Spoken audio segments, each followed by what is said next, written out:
I'm curious, is there like a Lonely Planet or another source of like the world guidebook where it's like, a page or so and about each country where you can kind of just start to like wet your palate on different places? Or I know Lonely Planet, I don't know if you still do, but they used to have this thorn tree forum online where you could go ask questions.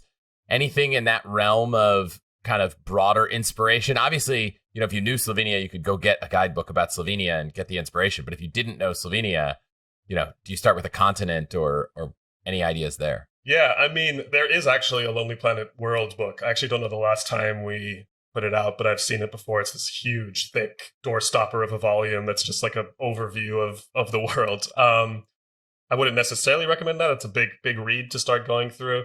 I mean, for better or for worse, I do think social media is a huge part of it. And it takes a little bit of your own work, I think, to filter through all the BS, so to speak, and the surface level stuff and the oversaturated photos and the, influencer shots on the beach that aren't really telling you anything about the place.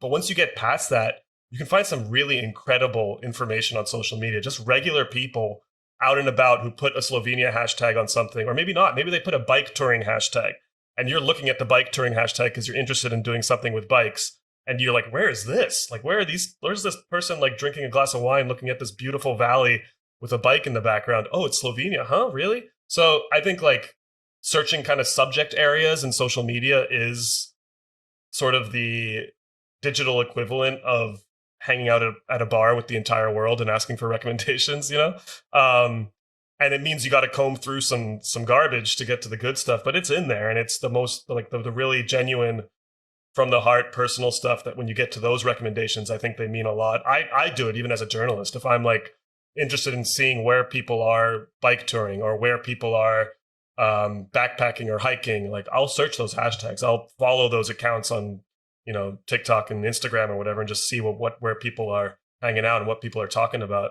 Because for better or for worse, it is a pulse, and you're looking for a pulse, and you're looking for a trend, and it's there. So I think that's one way. I think what I like to do is starting with a continent. Maybe you're like, okay, Europe. I want to do a trip in Europe, but maybe I'm thinking beyond Spain, Italy, France. Just like look at a map and pick a country and be like, Albania, like what's going on in Albania? And then you can start looking there, and maybe something's going to interest you. Maybe it won't. Maybe you'll be like, okay, this looks a little too rough for me. I need something with more infrastructure.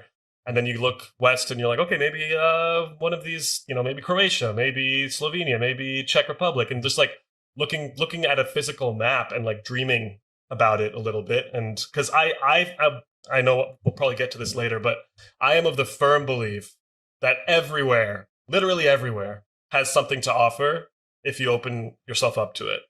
It has something that's going to blow your mind. If you spend a little time, if you approach it with an open mind, you'll find something that's going to blow your mind, even in your own backyard. I live 2 blocks from Prospect Park in Brooklyn.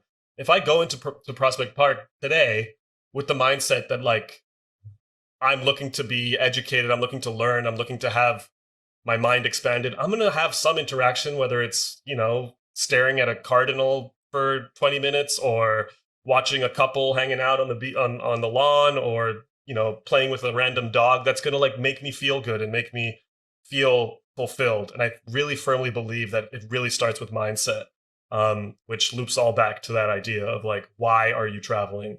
And if you go in with the right mindset, it doesn't matter. Honestly, it doesn't really matter where you're going. You're going to have your mind blown in some way. So I want to dig into that process, but before I want to mention, well, I don't know if the average listener is thinking of Reddit as social media. I want to plug it because I use it a lot for travel. And I just did one quick search and I said, European wine tour site Reddit.com. And it's like crowdsourcing my wine tasting trip to Europe. Boom. Who's got suggestions? There aren't a lot of comments, unfortunately, but the person who wrote it came up with all these suggestions that include Slovenia and Croatia and Alto Adige, which I don't even know where that is. Alto Adige, it's like northern Italy, I think. Yeah. So this at least had a bunch of suggestions, even though there weren't a lot of comments. So I use that a lot. I do too, and actually, it's a great example.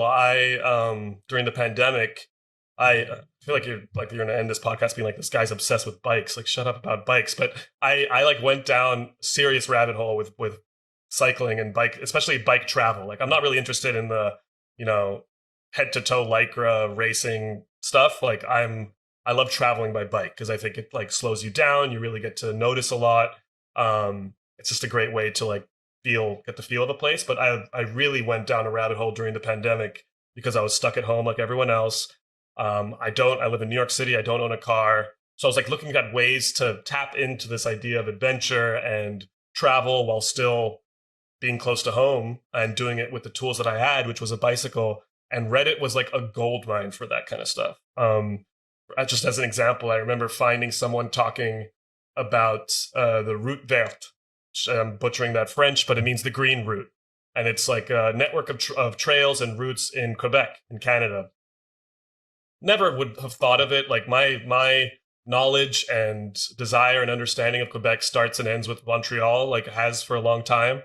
And then suddenly reading about this network of hundreds and hundreds of miles of trails that exist in Quebec, started talking to my partner, and we're like, I hear the border's about to reopen with Canada. What if we just went and did this trip that I like saw on Reddit?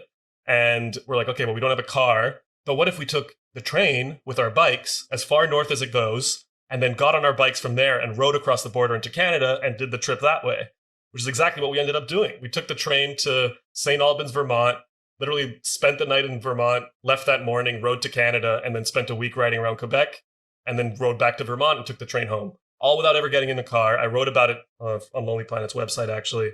But it's a great example of something that just like started with like a tiny little spark of being like, the green route, Quebec, like sounds kind of magical. Like, I wonder if we could do it. Next thing I know, a few weeks later, we're on a train with our bikes on our way up to Canada.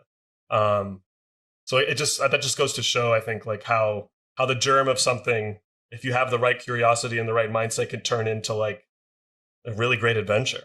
I think there's two things to take away there that you didn't mention. One, I imagine that was a pretty inexpensive trip for something you describe. Like, you describe it in a way that people talk about these once in a lifetime adventures that they plan for years and years and they spend thousands of dollars.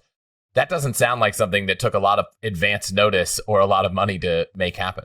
We didn't know where we were staying every night. Like, it was one of those kinds of trips. And it was amazing because you could do that in a place like Quebec. We just like, we'd be like, we're starting to get a little tired. We've been riding for 60 miles. It looks like a storm's coming in. Pull out my phone and be like, what's the nearest bed and breakfast? Give them a call. They're like, yeah, of course, come on through.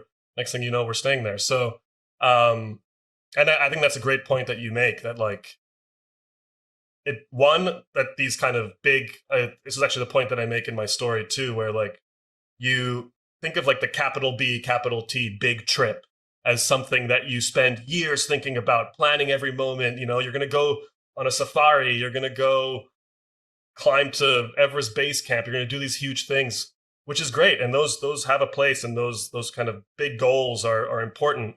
But what this taught me, at least, was that a big trip can come from like a small idea. A big trip can be something that is largely improvised. It can be serendipitous. It can be spontaneous.